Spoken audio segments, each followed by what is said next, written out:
Deal نہ ہوئی تو ایران پر اگلے 2 سے 3 ہفتے میں شدید حملے کریں گے۔ ٹرمپ کا ایران جنگ جاری رکھنے کا اعلان۔ ایران میں اہداف حاصل کرنے کے قریب ہے۔ اہداف حاصل کرنے کے فوری بعد جنگ ختم کر دیں گے۔ قوم سے خطاب میں ٹرمپ نے کہا کہ دشمن ہار رہا ہے، امریکہ میری قیادت میں جیت رہا ہے۔ ایرانی نے بھی ختم ہو چکی، ان کے کئی لیڈرز ختم کیے، رجیم ختم ہو چکی۔ جنگ میں 13 امریکی فوجی مارے گئے۔ ٹرمپ کا ایرانی حکومت پر شواہد دیے بغیر 45,000 مظاہرین کو قتل کرنے کا الزام۔ کہا میں نے اپنی پہلی مدت صدارت میں جنرل سلیمانی کو قتل کیا۔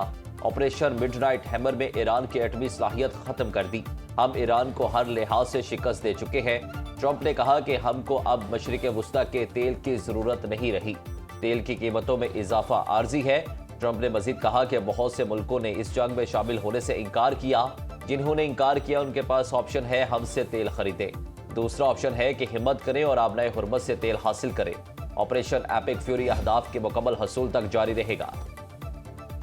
امریکی صدر ٹرمپ کا سعودی ولی عہد محمد بن سلمان اور UAE کے صدر سے ٹیلیفونک رابطہ۔ امریکی میڈیا کے مطابق ٹرمپ اور سعودی ولی عہد کے درمیان ایران جنگ اور مشرق وسطی کی صورتحال پر تبادلہ خیال ہوا۔ امریکی صدر نے محمد بن سلمان کو ممکنہ جنگ بندی مذاکرات کے حوالے سے آگاہ کیا۔ ٹرمپ اور شیخ محمد بن زید ال نہیان نے خطے میں بڑھتی کشیدگی اور اثرات کا جائزہ لیا۔ دونوں رہنماؤں کا میری ٹائم سیکیورٹی اور عالمی معیشت کو درپیش چیلنجز پر تبادلہ خیال۔ ایران کی جانب سے مبینہ حملوں پر بھی تشویش کا اظہار۔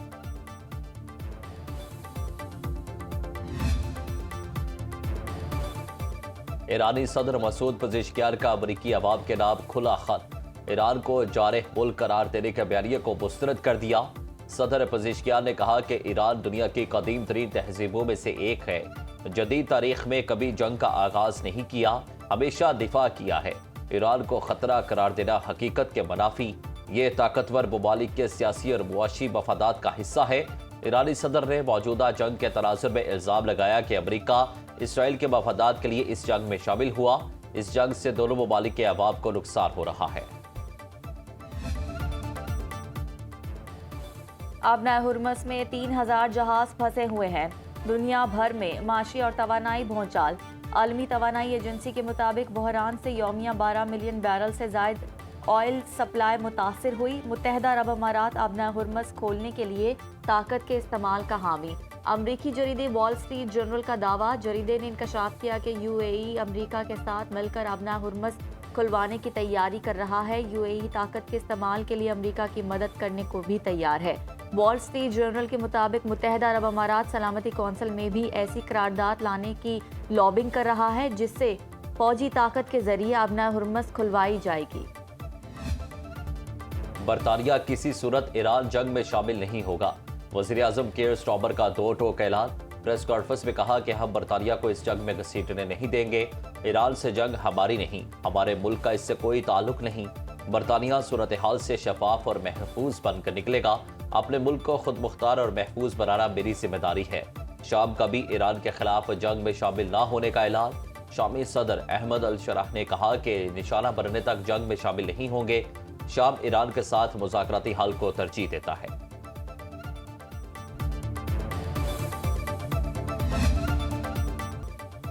امریکہ اور اسرائیل کے حملے میں سابق ایرانی وزیر خارجہ کمال خیرازی شدید زخمی۔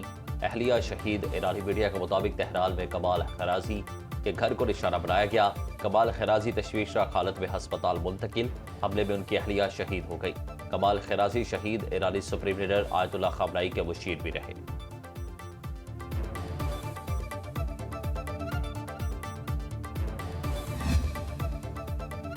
اسرائیل کی بیروت پر شدید بمباری سے 7 افراد شہید، 21 زخمی ہو گئے۔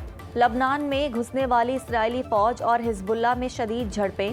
اسرائیل کی فوجی کمپنیوں اور تنصیبات پر بھی راکٹ حملے۔ اسرائیلی فوج کے مطابق حزب اللہ سے جھڑپوں میں گزشتہ 24 گھنٹوں میں 48 فوجی زخمی ہوئے۔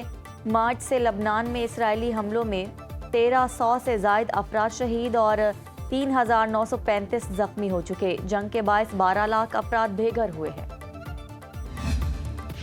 پاکستان شکریہ کے نعروں سے تہران گونج اٹھا۔ امریکی اور اسرائیلی بمباری کے باوجود ایران کے مختلف شہروں میں عوام کے مظاہرے۔ ایرانی صدر مسعود پزشکیان اور وزیر خارجہ عباس عراقچی کی بھی شرکت۔ تہران مظاہرے میں ایرانی شہری پاکستانی پرچم بھی لہراتے رہے۔ خواتین نے پلے کارڈز اٹھا رکھے تھے جن پر لکھا تھا کہ پاکستانی عوام کی محبت کو ایران نہیں بھولے گا۔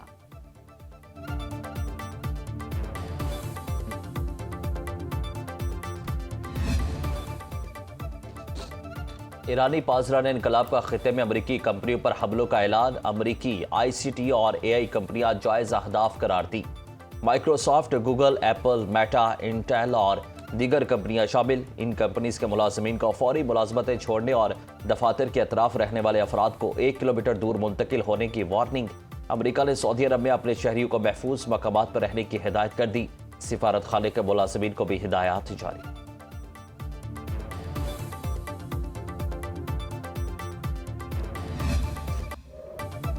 اسرائیل کو ایران جنگ میں بڑے معاشی نقصان کا سامنا۔ ایک ماہ میں معیشت کو 12 ارب ڈالر کا جھٹکا۔ جی ڈی پی گروتھ 5.2 سے 3.8% تک گر گئی۔ سیاحت اور ہوٹل انڈسٹری بیٹھ گئی۔ تیل کی قیمتیں بڑھنے سے مہنگائی کی شرح میں اضافہ ہو گیا۔ اسٹاک مارکیٹ سے سرمایہ کاروں نے ہاتھ کھینچ لیا۔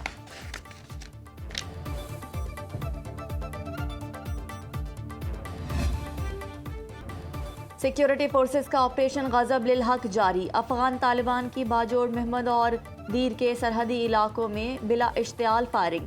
سیکیورٹی فورسز نے دشمن کی پوسٹ کو نشانہ بنا کر مکمل طور پر تباہ کر دیا۔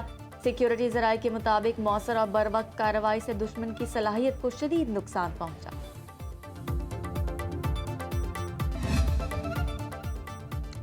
افغان سرحد پر خاردار تار ہٹانے کے دعوے حقائق کے منافی قرار۔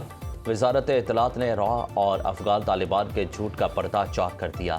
بیان میں کہا گیا کہ 2640 کلومیٹر طویل دشوار گزار سرحد کی حفاظت صرف پاکستان کا رہا ہے۔ طالبان حکومت دہشت گردوں اسمگلرز کے ساتھ مل کر در اندازی میں معاونت کرتی ہے۔ طالبان حکومت کے ذرائع کی جانب سے شیئر کی جانے والی تمام ویڈیوز من گھڑت، پرانی اور پروپیگنڈے پر مبنی ہیں۔ بیان میں کہا گیا کہ پاک افغان سرحد پر باڑ مکمل طور پر محفوظ اور برقرار ہے۔ اسے نقصان پہنچانے کی کسی بھی کوشش کا فوری اور سخت جواب دیا جاتا ہے۔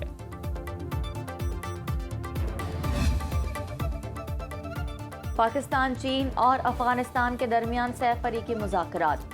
پاکستان اپنے موقف پر قائم۔ افغان سرزمین دہشت گردی کے لیے استعمال نہ ہونے دینے کا مطالبہ۔ افغان طالبان دہشت گردوں کو پناہ دینا بند کریں۔ پاکستان کا دو ٹوک پیغام۔ دہشت گردوں کے خلاف کارروائی تک پاکستان اپنی پالیسی میں کوئی نرمی نہیں کرے گا۔ افغانستان کی پالیسی نہ بدلی تو پاکستان بھی اپنی حکمت عملی برقرار رکھے گا۔ پاکستان نے واضح کیا کہ سنجیدہ اقدامات تک پالیسی میں کوئی بڑی تبدیلی نہیں آئے گی۔ ایڈیشنل فارن سیکریٹری سید علی اسد گیلانی پاکستانی وفد کی قیادت کرتے ہوئے چین میں موجود ہیں۔ چینی اعلیٰ حکام اور افغان طالبان نمائندے بھی مذاکرات میں شریک ہیں۔ رومچی مذاکرات میں خطے کی سیکیورٹی اور سرحدی صورتحال پر اہم بات چیت جاری ہے۔ حکومت ڈیجیٹل آپریٹرز انڈسٹری میں سرمایہ کاروں کو ہر ممکن سہولت فراہم کرنے کے لیے پرعزم ہے۔ وزیر اعظم شہباز شریف کی عالمی ڈیجیٹل آپریٹر کمپنی ویون گروپ کے سی ای او کی سربراہی میں ملاقات کرنے والے وفد سے گفتگو۔ وزیر اعظم نے کہا کہ پاکستان ڈیجیٹلائزیشن کو اپناتے ہوئے شفافیت یقینی بنانا چاہتا ہے۔ 5G اسپیکٹرم کی کامیاب نیلامی جدت کے لیے مثبت سمت کا ثبوت ہے۔ وفاقی حکومت بین الاقوامی سرمایہ کاروں کی سہولت اور آسانی کے لیے تمام اداروں کے باہمی تعاون سے عملی اقدامات کر رہی ہے۔ وفد نے کیش لیس اکانومی اور معاشی ڈیجیٹلائزیشن کے لیے حکومتی اقدامات کو سراہا۔ پاکستان میں $1 ارب سرمایہ کاری کے عزم کا اعادہ۔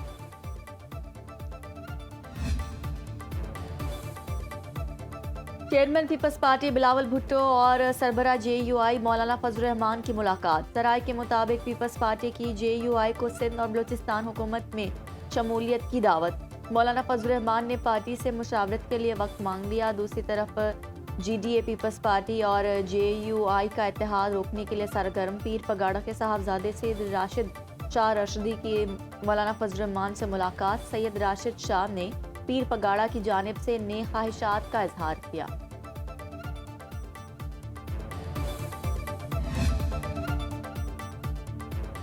خیبر پختونخوا میں 40 ارب روپے کا کوہستان میگا کرپشن سکینڈل۔ ملزمان کو جیل میں بھی وی آئی پی سہولیات ملنے کا انکشاف۔ سینٹرل جیل پشاور میں قید ملزمان کو مبینہ طور پر غیر معمولی مراحت حاصل۔